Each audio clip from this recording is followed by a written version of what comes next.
I've had a lot of fun over the years growing the Philly Sports Network YouTube channel, but without a doubt our most popular video, our most requested content has been surrounding one man, and believe it or not, it's not Sam Bradford or even Byron Maxwell. It is offensive lineman Jordan Mailata, and I understand why, because the man is so mysterious, a 7th round pick, a former rugby star with so little experience, and understandably, not every analyst or not every fan has time to dive into 4 games of preseason content for a 7th round pick offensive lineman. And ever since last preseason, I've had constant comments of people almost pleading with me to go back into the film to look at what happens next for Mailata, and that's really hard to do when I've broken down every preseason game already and we're not really sure what the future holds until we see more tape to see what those developments are. But the events of the last few weeks got my mind ticking, and I thought, what better subject for a Sunday Funday video than what the future holds for Jordan Mailata, and a theory that I think could at least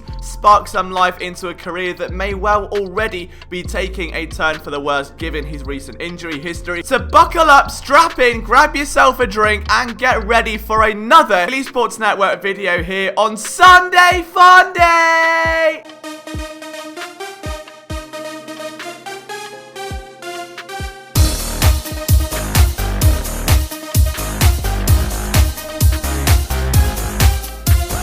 Before we dive into today's video, as always guys, a massive thank you to anyone taking time out of their busy lives to watch this content. If you do enjoy it, leaving a like really does help out this channel, and if you want to stick around, subscribing is the best way to show some support. And if you're not already, you can get your daily dose of Philadelphia sports coverage from myself and all of our writers at phillysportsnetwork.com. First things first, I'm kidding. Why should Jordan Mailata even consider a move to guard? Well, the reality is that he's got 2 more years left on his current contract. He's contracted with the team through 2021, and in both of his last 2 years, he's ended up on IR with a back problem. And over that time, the positional structure of the offensive line has changed massively. Jason Peters is no longer around, Halapoulivaati Vaitai is no longer around, Andre Dillard is now your franchise left tackle, and depth at the position looks a little bit like this. There's not much there. Johnson is obviously your starting right tackle, Dillard on the left, and then behind them, you'd like to think Casey Tucker has a bit more experience and prowess under his belt here. Then it's Jordan Mailata and a draft pick from this year in Prince Tega Wannigo. It is worth noting the Eagles also drafted Jack Driscoll, but I'll get to that a little bit later. So Mailata still at the bottom of the depth chart. It is light, but the question you've got to ask yourself with it being this light is there is every chance he becomes a backup option. He has to be if he sticks on the roster. The Eagles have afforded him the opportunity of being a player that they can keep around to develop and finding ways to stash him for Stoutland to work his magic. But sooner or later, he's got to show something, because there are going to be players, especially now with the team, needing to potentially keep an extra wide receiver with Marquise Goodwin in the fold or someone like that, where he could be holding up a roster spot. So they have to be smart. The pressure is on Mailata, and if he can't beat out Casey Tucker or prove himself worthy of being a backup tackle, and there's not much else to his game, that's going to be a problem. So let's switch over to guard, where the depth looks like this. Brandon Brooks is out for the season after tearing his Achilles. Isaac Seumalo is your starting left guard, and behind them you've got Matt Pryor, Sua Opeta and Jack Driscoll, followed by Nate Herbig. Now Driscoll is likely going to move to center to be kind of groomed to become the heir to the throne to Jason Kelsey. Nate Herbig is on the fringe. He was on a practice squad last year, as was Sua Opeta. So there's more competitive depth at guard, and with Brandon Brooks down, they're naturally needing a starter for Pryor. That's only going to leave 2 names in a primary backup fight. One where Mailata, given his athletic ability, may have a more realistic shot of winning over someone like Prince Tega Wannigo, who was obviously just drafted, or Casey Tucker, who's been around the block with the team before. So in my opinion, at least there is more room, there is a higher ceiling at guard if he can transpose that skill set over. The question is, can he? What makes a good guard? And is Mailata really ready to make that jump? Switching from tackle to guard is so normalized in today's NFL, especially in Philadelphia, where they expect every offensive lineman to play pretty much every position in a pinch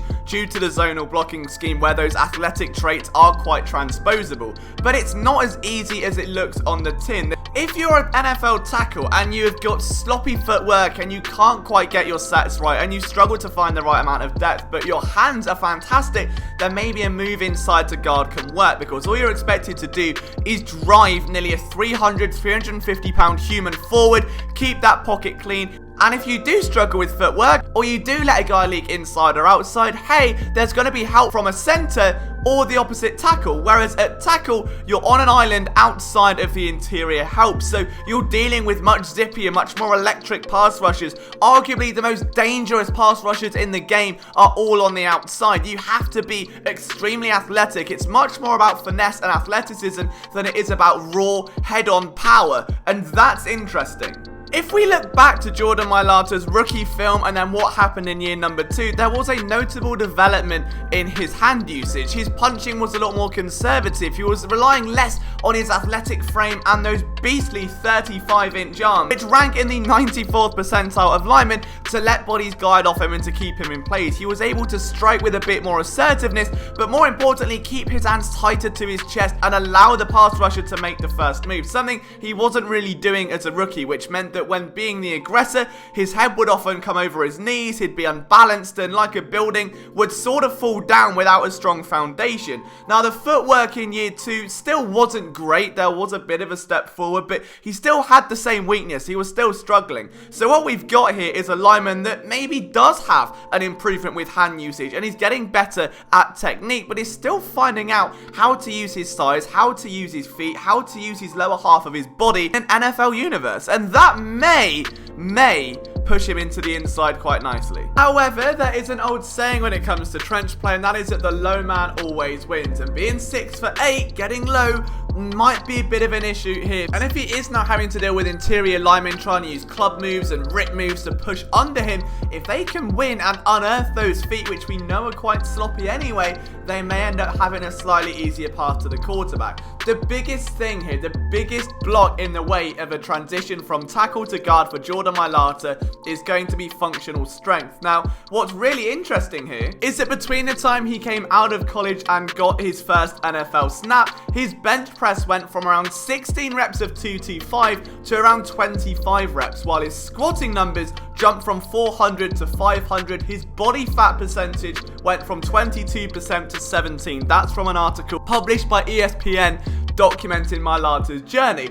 If he's continued that development, if he's been able to add more strength, more power to his game, then what you've got is someone that stands at 6'8", 346 pounds, and not only is a freak athlete, but now has a ridiculous amount of power as well. We know he is a tremendous athlete. We know that in terms of getting to the second level, he's come on leaps and bounds from year 1 to year 2. Going forward doesn't seem to be the problem for Mailata. It's those tricky pass sets, those vertical sets, getting the right amount of depth and understanding how to maintain a wide base when either absorbing contact or giving it out, because he either goes off too top heavy or too front heavy depending which way he's going, and that can be his Achilles heel here. So there is a ceiling, I believe, for Mailata to move inside if, and it's a big if, that power trend has continued. If Jeff Stoutland, if the coaching staff, the conditioning staff have been able to get more out of him, both in the weight room, against sleds, and of course against opposition as well, then there is a chance. What works against him is the fact that he is very, very tall for the position. He doesn't have those raw traits for a guard. He's much better suited to tackle, which is why the Eagles tried him there originally, and he doesn't have a full off season. It's not like he can experiment with this in OTAs and then roll into training camp hoping for the best. This is very much a do or die scenario, given the fact that this window of opportunity where there is no depth at guard and Brandon Brooks is around, it's gonna hurt, because if the Eagles do believe in Pryor and they do elevate him to a starter, there is a competition for backup, and if it doesn't work, they'll just bring in a veteran off the street. So if Mailata's going to move to guard, it has to be now, it has to be this offseason, and he has to hit the ground running, and that is a lot of pressure for someone that hadn't even played the sport until the day he was drafted. But what do you guys think? I'm very, very intrigued to hear how you feel about the idea of Jordan Mailata moving to interior guard. I know a lot of you guys want to see him used on goal line formations and at fullback, and some have requested even at tight inside 10, but what about one spot inside? What about if he could play the interior guard position? Would that give the Eagles some extra versatility? Let me know what you think, guys. As always, make sure you hit that like button and subscribe if you enjoy the content. I hope you've had a great weekend. From myself, Liam Jenkins. Again, don't forget you can catch your daily dose of Philadelphia sports coverage from myself and all of our writers over at phillysportsnetwork.com. If you want to follow me on Twitter, it's at Liam Jenkins PSN. I'll see you soon.